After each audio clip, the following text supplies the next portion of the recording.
नमस्कार दोस्तों, मैं हूं आपके साथ सूर्यकांत जायसवाल आपके अपने यूट्यूब चैनल पे। वीडियो पसंद आए तो लाइक करें, सब्सक्राइब करें और अपने दोस्तों को शेयर करें। आज हम देखेंगे इंडिया जीके के 20 महत्वपूर्ण प्रश्न जो सभी एग्जाम में बार बार आते हैं। तो आइए देखते हैं पहला प्रश्न है, चाणक्य के अन्य नाम था। तो चाणक्य का अन्य नाम था तो वह था विष्णुगुप्त। अगला प्रश्न है,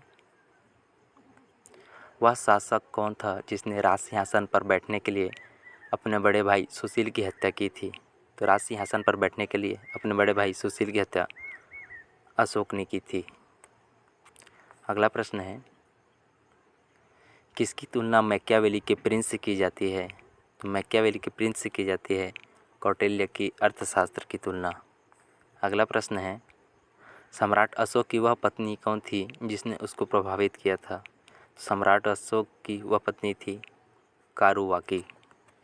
अगला प्रश्न है, अशोक ने अपने सभी आलेखों में एकरूपता से किस प्राकृत का प्रयोग किया है। तो अशोक ने किया है अर्धमागधी का प्रयोग।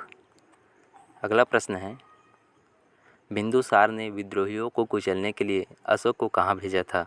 तो बिंदुसार ने विद्रोहियों को कुचलने के लिए अशोक को भेजा था तक्षशिला। अगला प्रश्न है, वह व्यक्ति कौन है जिसका नाम देवान प्रियदर्शी भी था। तो देवान प्रियदर्शी था अशोक का नाम। अगला प्रश्न है, इनमें से प्राचीनतम राजवंश कौन सा है। तो प्राचीनतम राजवंश है मौर्य राजवंश। अगला प्रश्न है, कौटिल्य चाणक्य किसका प्रधानमंत्री था। तो चाणक्य प्रधानमंत्री था चंद्रगुप्त मौर्य का। अगला प्रश्न है, कलिंग विजय के उपरांत अशोक महान ने किस धर्म को अंगीकार कर लिया।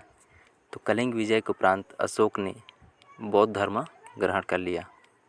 अगला प्रश्न है, प्राचीन भारत का वह प्रसिद्ध शासक जिसने अपने जीवन के अंतिम दिनों में जैन धर्म को अपनाया।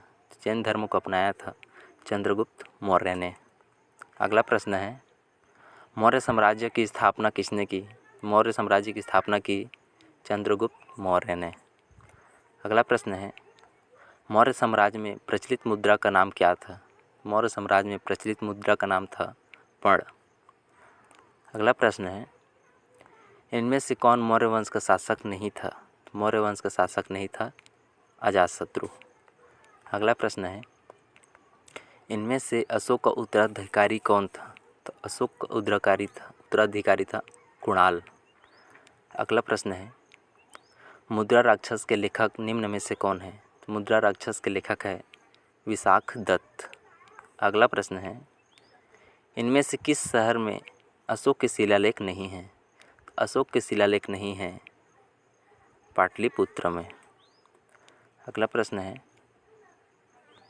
अर्थशास्त्र के लेखक विशाखदत्त किसके समकालीन था।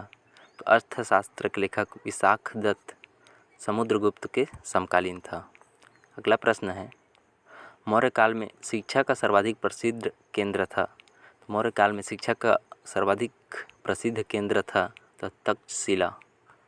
लास्ट प्रश्न है, मेगास्थनीज की पुस्तक का नाम क्या है। तो मेगास्थनीज की पुस्तक नाम है इंडिका। वीडियो पसंद आए तो लाइक करें और अपने दोस्तों को शेयर करें।